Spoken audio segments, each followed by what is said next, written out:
In today's video, I'm going to teach you how to create a pie chart in Google Sheets. A pie chart is perfect when you want to show how parts make up a whole, like how your monthly expenses break down or what portion of sales each product contributes.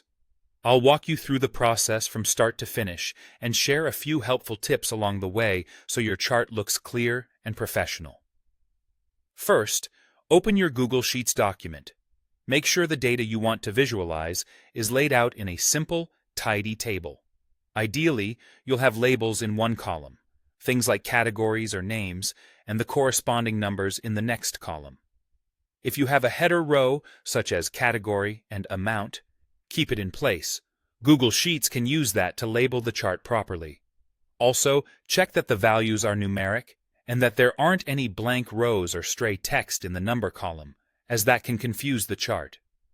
Next, select the data range you want to include in the pie chart. Click and drag to highlight the labels and their matching numbers. If you're not sure how much to select, start by highlighting just the essential categories and values. You can always adjust the range later if needed. Now, go to the menu at the top and click Insert.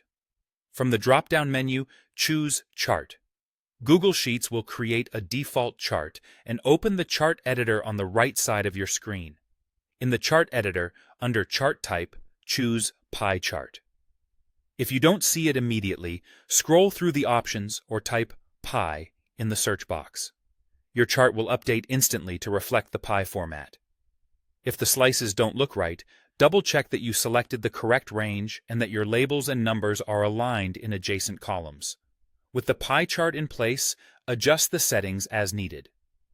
In the Setup tab, confirm that the label and value fields point to the correct columns and that the first row is being used as headers if you have them.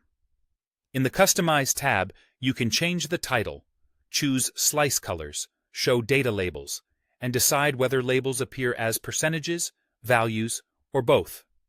Keep labels concise and colors distinct, so the chart is easy to read. When you're happy with how everything looks, click anywhere outside the chart to finalize. You can always click the chart again later to reopen the editor and make changes. And that's it. Your pie chart is ready to share or present.